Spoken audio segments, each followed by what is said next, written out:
Hello everyone, welcome to Viranda ES YouTube channel and I am Shubham Sharma, your economy faculty. Friends, आज हम एक बहुत ही important topic discuss करने जा रहे हैं जो इस समय हमारे देश की एक बहुत बड़ी प्रॉब्लम भी है। और ये जो चैप्टर है ना दोस्तों, ये प्रीलिम्स के एग्जाम में चाहे मेंस के एग्जाम में किसी भी एग्जाम में हम देखें तो इस चैप्टर का महत्व बहुत ज्यादा है। अनएम्प्लॉयमेंट एक ऐसा चैप्टर है या एक ऐसी चीज है जो हमेशा न्यूज में रहती है। और जब भी हम अनएम्प्लॉयमेंट की बात करते हैं हम हमेशा ये देखते हैं कि अनएम्प्लॉयमेंट जो है वो हमारी कंट्री के लिए इतनी बड़ी प्रॉब्लम है, क्योंकि हमारी कंट्री के लिए ऐसा कहा जाता है we are the country who is having the one of the highest demographic dividend in the world. मतलब हमारा यूथ पॉपुलेशन इतना बड़ा है, इतना स्ट्रांग है, लेकिन प्रॉब्लम यह है कि जो हमारा यूथ पॉपुलेशन है ना उसकी एनर्जी को हम चैनलाइज प्रॉपर तरीके से नहीं कर पा रहे हैं। और क्योंकि चैनलाइज प्रॉपर तरीके से नहीं कर पा रहे हैं उस वजह से अनएम्प्लॉयमेंट भी बहुत हो रहा है। अब क्या इसमें सिर्फ और सिर्फ सरकार की गलती है कि जो सरकार है वो एम्प्लॉयमेंट क्रिएट नहीं कर पा रही, या इसमें गलती लोगों की भी है कि लोग जो है वो स्किल्ड चीजों को नहीं सीख रहे। देखिए, अगर मैं ओवरऑल बात करूं पहले कि अनएम्प्लॉयमेंट का मतलब क्या है तो उसको समझेंगे, फिर आगे ये देखेंगे कि अनएम्प्लॉयमेंट में कहां पे लोगों की गलतियां भी बहुत हैं जिसकी वजह से वो अनएम्प्लॉयड बहुत है, और फिर ये भी देखेंगे कि उस अनएम्प्लॉयमेंट को के अलग अलग टाइप्स क्या है। तो ये बहुत इंपॉर्टेंट वीडियो है फ्रेंड्स, इसको आप जरूर देखिएगा। Let's start with unemployment. What is the meaning of unemployment? अगर आपसे कोई पूछे कि अनएम्प्लॉयमेंट का मतलब क्या है, what is unemployment? So unemployment simply means it refers to a situation when a person is willing to work when a person is willing to work at existing wage rate when a person is willing to work at existing wage rate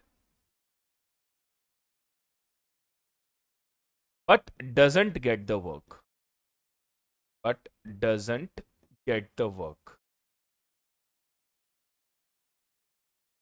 Now, what is unemployment? Unemployment refers to a situation when a person is willing to work, मतलब उसकी इच्छा है काम करने की।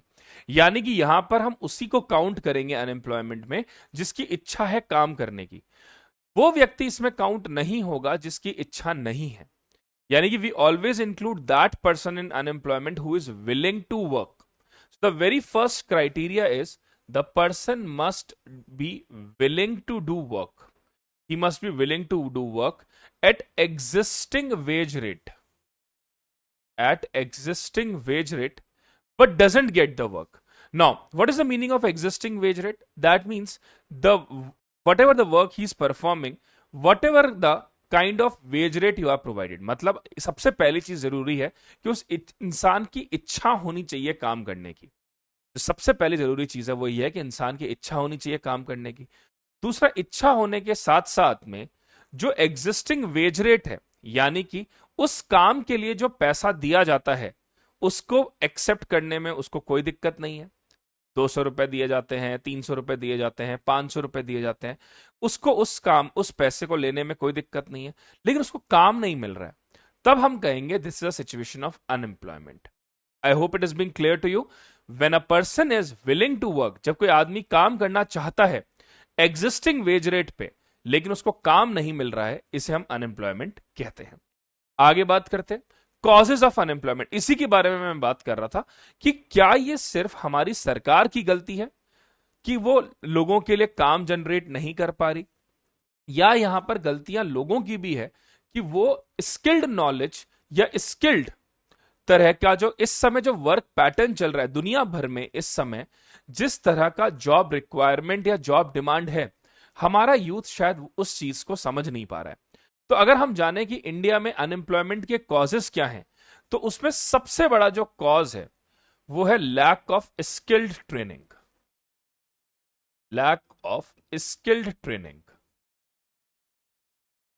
अब आप एक चीज समझिए, मान लीजिए कि आपकी 10th में 12th में अच्छा परसेंटेज आया, आप ग्रेजुएट भी हो गए, सब अच्छा चल रहा है, लेकिन जिस चीज के लिए आप जब नौकरी करने के लिए अप्लाई करते हैं तो उस नौकरी को करने के लिए जो स्पेशल ट्रेनिंग चाहिए या जो एक्सपीरियंस चाहिए या मान लीजिए जो सर्टिफिकेशन चाहिए वही आपके पास नहीं है। अब आप तो ये कह रहे हैं कि मेरा 10th में परसेंटेज अच्छा था, मेरा 12th में परसेंटेज अच्छा था। ठीक है, माना 10th 12th का परसेंटेज एक तरह का करेक्टर ये शो करता है कि you are a hard working, you are intelligent guy. लेकिन आप ये समझिए कि दुनिया में इस समय जिस तरह का कंपटीशन है ना, और उसमें भी भारत की जनसंख्या तो वैसे भी बहुत ज्यादा है, तो ऐसे में जब तक आपके पास स्किल्ड ट्रेनिंग नहीं होगी, जब तक उस काम को करने का कोई सर्टिफिकेशन आपके पास प्रॉपर नहीं होगा।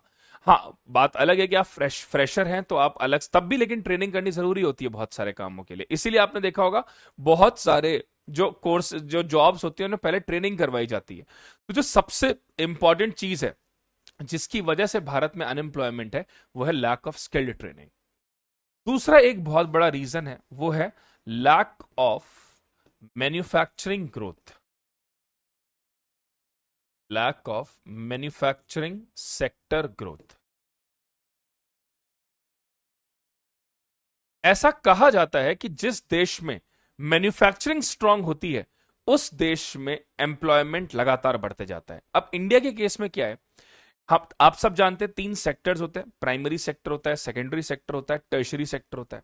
अब इंडिया का जो यूथ है ना, मैक्सिममली वो अटैच्ड है या तो प्राइमरी सेक्टर से, एग्रीकल्चर या रिलेटेड एक्टिविटीज से, या सर्विस सेक्टर से, ब्रांडिंग, पैकिंग, लेबलिंग, इस तरह की चीजों से, जो हमारे कॉल सेंटर्स होते हैं उसमें।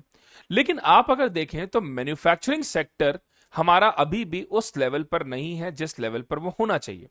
इसीलिए सरकार मैन्युफैक्चरिंग सेक्टर के लिए बहुत बड़े बड़े स्टेप्स उठा रही है। चाहे प्रोडक्शन लिंक्ड इंसेंटिव स्कीम की बात कर लें, चाहे आत्मनिर्भर भारत की बात कर लें। So government of India is trying a lot to improve this manufacturing sector. और जितना मैन्युफैक्चरिंग सेक्टर ग्रो होगा, उतना ही हमारा यूथ जो है उसको जॉब मिलेगा और उसका एम्प्लॉयमेंट भी बढ़ेगा। तीसरा सबसे बड़ा रीजन इसमें जो आता है, वो आता है lack of infrastructure. Lack of infrastructure के का मतलब क्या है? लैक ऑफ इंफ्रास्ट्रक्चर का मतलब है कि हमारे यहां पर उस तरीके का साउंड इंफ्रास्ट्रक्चर नहीं है जो कि मॉडर्न डे एजुकेशन की नीड्स को फुलफिल करे। अभी भी आप देखिए बहुत सारे एरियाज ऐसे हैं भारत के जहां पे प्रॉपर इलेक्ट्रिसिटी नहीं है। अभी भी ऐसे बहुत सारे एरियाज हैं इंडिया में जहां पर इंटरनेट कनेक्टिविटी उतनी स्ट्रांग नहीं है। अभी भी भारत में ऐसा बहुत सारी जगह पर है जहां पर एक तरह से कन्वेंशनल मोड या बहुत ही आप ये मान लीजिए प्रिमिटिव टाइप ऑफ थिंग्स का यूज किया जाता है। तो इंफ्रास्ट्रक्चर भी बहुत इंपॉर्टेंट होता है किसी भी कंट्री में एम्प्लॉयमेंट को बढ़ाने के लिए। फिर अगर हम बात करें हमारे एजुकेशन सिस्टम में, हमारा एजुकेशन सिस्टम में जो है उसमें लैक ऑफ वोकेशनल नॉलेज या प्रैक्टिकल नॉलेज, वोकेशनल या प्रैक्टिकल नॉलेज। इंडिया का जो एजुकेशन करिकुलम है, मैं उस पर सवाल नहीं खड़ा कर रहा, मैं आपको सिर्फ ये बता रहा हूं कि इंडिया का जो एजुकेशन करिकुलम है उसमें बहुत ज्यादा जरूरी यह है कि उसमें मॉडर्न प्रैक्टिसेस, जैसे फॉर एग्जाम्पल, क्यों जरूरी नहीं है कि एक बच्चा जो 10th में है, 11th में है, 12th में है, उसको फाइनेंशियल नॉलेज दी जाए। आप ये देखिए इंडिया में लिटरेसी रेट हो सकता है 73-74% के आसपास हो, लेकिन जो फाइनेंशियल लिटरेसी है मुझे लगता है शायद वो 10% भी नहीं होगी। तो क्यों एसेंशियल नहीं है कि बच्चे को 10th 11th 12th में थोड़ा सा फाइनेंशियल नॉलेज दी जाए? अब वहां तो बात ही आ जाती है कि बच्चा फाइनेंशियल नॉलेज तो कॉमर्स में दी जाएगी। ये किसने कहा है आपसे? क्या फाइनेंशियल नॉलेज साइंस में नहीं दी जा सकती? क्या उसका हफ्ते में एक सेशन स्पेशली फाइनेंशियल नॉलेज के लिए नहीं हो सकता, जिससे उसको ये समझ में आने लगे कि पैसे को कैसे सेव किया जाता है, पैसे को किस तरह से इन्वेस्ट कर सकते हैं। और जब वो पढ़ेगा तो वो ये चीज अपने घर में, अपनी सोसाइटी में भी सर्कुलेट करेगा, जिससे फाइनेंशियल नॉलेज बढ़ेगी। फिर आप एक चीज देखिए, आने वाला जो जमाना है वो artificial intelligence, robotic technology, data analysis, data stats, इन सब चीजों के ऊपर है। तो हमारे यहाँ पे जो कॉलेजेस हैं, जो बड़े बड़े कॉलेजेस हैं हमारे देश के, वहां पर भी अभी इन चीजों को लेकर इतने कोर्सेज स्टार्ट नहीं हुए। तो अगर आप कन्वेंशनल मोड पे, मैं ये नहीं कह रहा कि कन्वेंशनल पढ़ाई गलत है, लेकिन बहुत इंपॉर्टेंट ये है कि जो प्रैक्टिकल, जो जो इस समय वर्ल्ड में रिक्वायर्ड है चीजें। आप एक सिंपल सा एग्जांपल लीजिए, मान लीजिए दो बच्चे हैं, एक बच्चा ऐसा है इसका 10th 12th में परसेंटेज बहुत अच्छा है, कॉलेज में परसेंटेज बहुत अच्छा है, लेकिन उसने कोई प्रैक्टिकल ट्रेनिंग या प्रैक्टिकल सर्टिफिकेशन कोर्स नहीं कर रखा। दूसरी तरफ एक और बच्चा है जिसका 10th 12th में परसेंटेज एवरेज है, लेकिन उसने अच्छा खासा प्रैक्टिकल डोमेन नॉलेज है उसको, या उसने सर्टिफिकेशन ले रखा है, जॉब पहले उसको मिलेगा। कारण उसका ये है कि बहुत इंपॉर्टेंट ये हो जाता है कि आपके पास में प्रैक्टिकल एक्सपोजर ट्रेनिंग्स का कितना ज्यादा है। तो दिस इज अगेन इंपॉर्टेंट। फिर आ जाता है करप्शन। करप्शन एक और बहुत बड़ा रीजन है जिसकी वजह से इंडिया में मैसिव अनएम्प्लॉयमेंट है। अगर आप देखें तो इतना ज्यादा करप्शन होता है हमारी सोसाइटी में, जिसकी वजह से कई बार ऐसा देखा गया है कि जो स्किलफुल नहीं है या जो जो डिजर्व नहीं करता उसको भी नौकरी मिल जाती है। ठीक है। साथ में और क्या क्या हो सकता है? Regional divide. रीजनल डिवाइड भी बहुत ज्यादा है। रीजनल डिवाइड का मतलब है भारत के कुछ स्टेट्स, कुछ एरियाज तो ऐसे हैं जहां पे एम्प्लॉयमेंट अच्छा है, जो हमारे डेवलप्ड स्टेट्स हैं। लेकिन जो हमारे अंडर डेवलप्ड स्टेट हैं या डेवलपिंग स्टेट्स हैं, वहां पर अभी भी एम्प्लॉयमेंट उस स्तर का नहीं है। तो these are the major causes of unemployment prevailed in India. I hope it is being clear to you. Now moving ahead, अब अगर ये अनएम्प्लॉयमेंट ज्यादा होगा तो इसके कॉन्सिक्वेंसेस क्या होंगे? देश में क्राइम बढ़ जाएगा, इकोनॉमिक अनस्टेबिलिटी आ जाएगी, सोशल अनरेस्ट होगा, लोगों का लिविंग स्टैंडर्ड पुअर हो जाएगा। इससे कहीं ना कहीं इंडिया की जो कॉम्पिटिटिवनेस है वो वर्ल्ड लेवल पर कम हो जाएगी। पॉवर्टी और इनइक्वालिटी हमारे देश में बढ़ेगी। और साथ साथ में इससे गवर्नमेंट के ऊपर भी बर्डन आएगा, क्योंकि गवर्नमेंट को ऐसे केस में सब्सिडीज या इंसेंटिव्स देने पड़ेंगे या फ्रीबीज देनी पड़ेंगी। और साथ में हमारा जो यूथ है वो भी चैनलाइज उन एक्टिविटीज में होगा जिससे उसका फ्यूचर जो है वो बहुत ज्यादा इनसिक्योर हो सकता है, या इवन वो अपनी फैमिली और अपने लिए, खुद के लिए भी बहुत सारी प्रॉब्लम्स क्रिएट कर सकता है। तो ये कॉन्सिक्वेंसेज हैं अनएम्प्लॉयमेंट के। अब हम चलेंगे इस चैप्टर के मोस्ट इंपॉर्टेंट पार्ट पे, that is what are the different types of unemployment prevail in the country. सबसे पहले आता है फ्रिक्शनल अनएम्प्लॉयमेंट। फ्रिक्शनल अनएम्प्लॉयमेंट का सिंपल सा मतलब क्या हुआ, इसको समझते हैं। ये दो तरीके से हो सकता है। ये दो तरीके से हो सकता है। एक चीज तो क्या हो सकती है फ्रिक्शनल अनएम्प्लॉयमेंट में? फ्रिक्शनल अनएम्प्लॉयमेंट, इसमें दो कंडीशन प्रिवेल कर सकती हैं।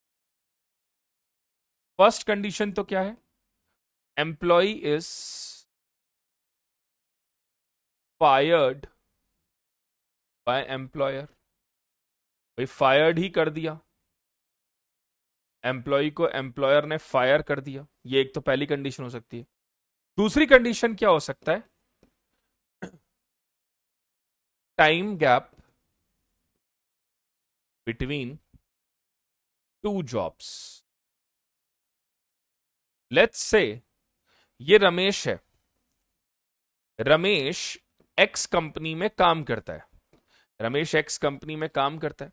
लेकिन रमेश ने कहा कि एक्स कंपनी में जो उसके पास डिग्री है उस हिसाब से उसको काम नहीं मिल रहा, या वो अंडरपेड है।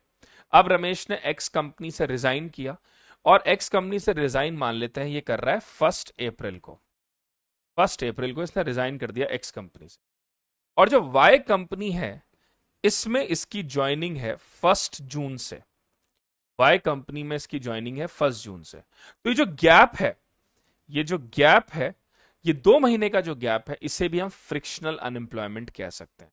सो frictional unemployment refers to, what is frictional unemployment? Frictional unemployment refers to that form of a situation, first, when the employer fired the employee, and second, the time gap between the two jobs. In both of the situation, a kind of unemployment is considered as a frictional unemployment. I hope it is being clear to you all. Now, moving ahead. Next is, what is structural unemployment? What is structural unemployment? Structural unemployment refers to that form of unemployment when a person lack required skills to perform a particular kind of a job. Structural unemployment क्या हुआ?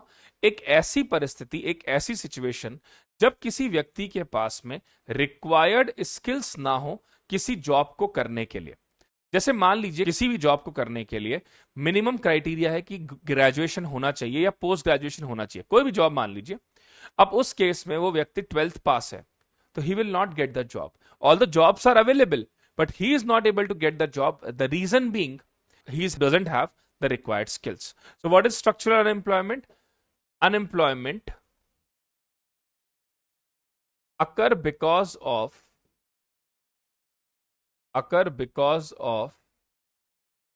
lack of skills lack of skills required to do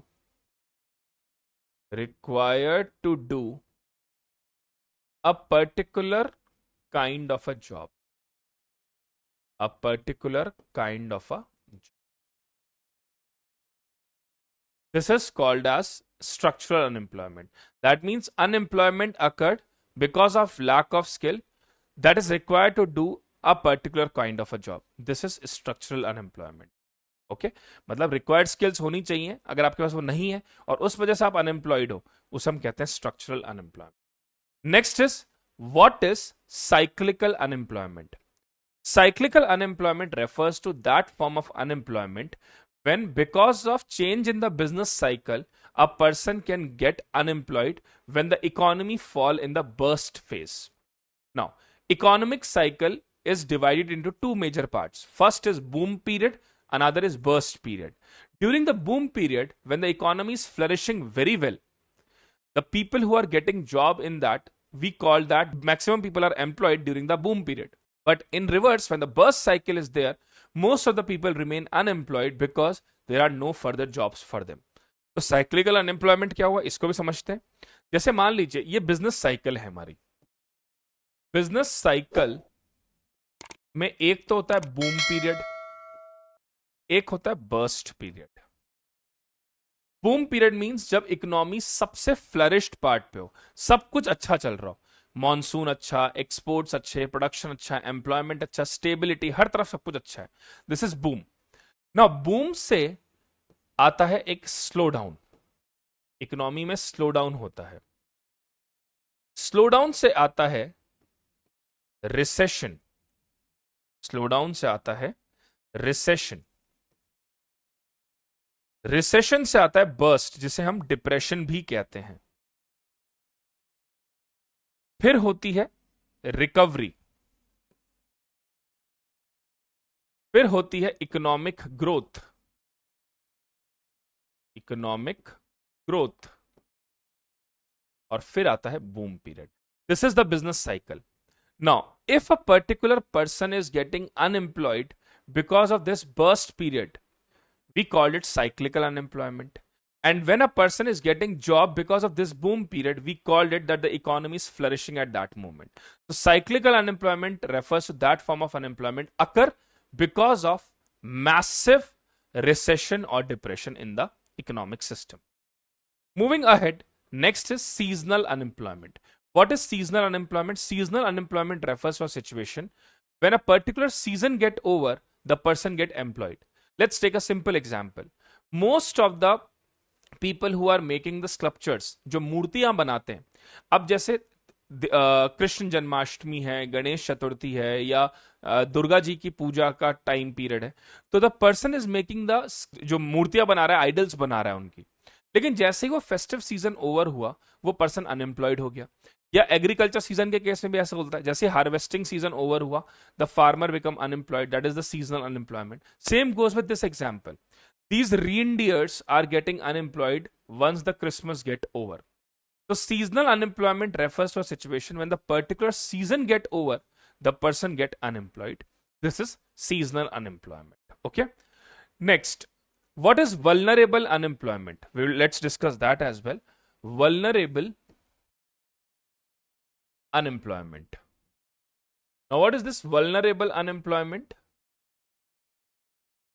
Like no fixed contract, कोई fixed contract ना हो, no fixed contract, no job security as such, no job security. ठीक है. Even because of some adverse situation, layoffs are going on. Like for example, COVID like situation can occur, or disaster like situation occur, or there is no fixed contract, no job security. These all are the vulnerable unemployment form. Means the person is getting no job security, no job stability. This is considered as vulnerable unemployment. Okay. Now, what is technological unemployment? Technological unemployment means when the person is getting unemployed because of technological changes. So any kind of technological changes, the people are losing their jobs. We used to remember in earlier days, we all go to mobile recharge shops for recharge. They'll give us a scratch card. We'll give them money. Then we'll scratch that. We'll enter that number in our mobile phone. Okay. But even before that, we all go to the electricity department or a particular kiosk. We stand in the queues to pay our electricity bill. But now everything is just one click away. We can do mobile recharges, pay the electricity bill, water bill, gas bill, any kind of thing just from one click.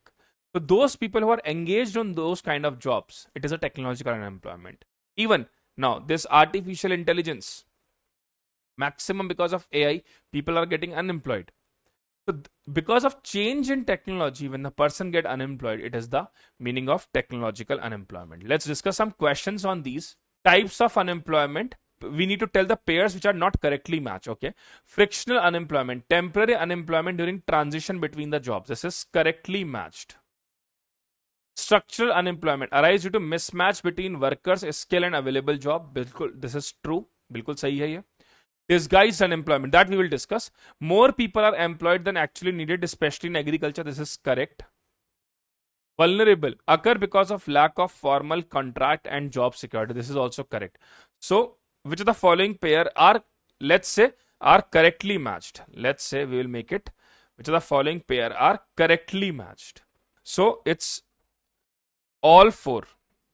All four is the correct answer. Okay, so all four of them are correct one. All four of them are correct one. I had made some changes.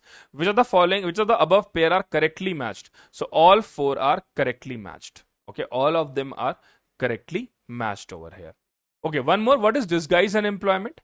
Disguised unemployment simply means a situation. What is disguised unemployment? It refers to a situation, एक ऐसी situation जहां पर जितने लोग काम के लिए चाहिए उससे ज्यादा लोग काम कर रहे हैं. जैसे मान लीजिए मुझे एक एग्रीकल्चरल लैंड है, उस एग्रीकल्चरल लैंड पर खेती करवानी है. Okay, now let's discuss some questions on it. Let's discuss few questions regarding to it. Types of unemployment, and we need to tell which of the following pairs are not correctly matched. Which of the following pairs are not correctly matched? Just read this question. So, frictional unemployment, temporary unemployment during the transition between the jobs. This is correct. Structural unemployment arise due to mismatch between workers' skill and available job. This is correct. Disguised unemployment, more people are employed than actually needed, especially in agriculture. This is correct. Vulnerable occur because of lack of formal contract and job security. This is also correct. So the question asks which of the above pair are not correctly matched. So all of them are correctly matched. None is the correct answer. D is the correct answer. So what is disguised unemployment? Disguised unemployment का मतलब होता है जितने ज्यादा लोग available है काम के लिए उससे कम हमें चाहिए, या फिर हम ये कहें काम करने के लिए जितने लोग चाहिए उनसे ज्यादा काम कर रहे हैं. जैसे लेट्स से एक एग्रीकल्चरल लैंड है, उस पर काम करने के लिए 4 लोग चाहिए.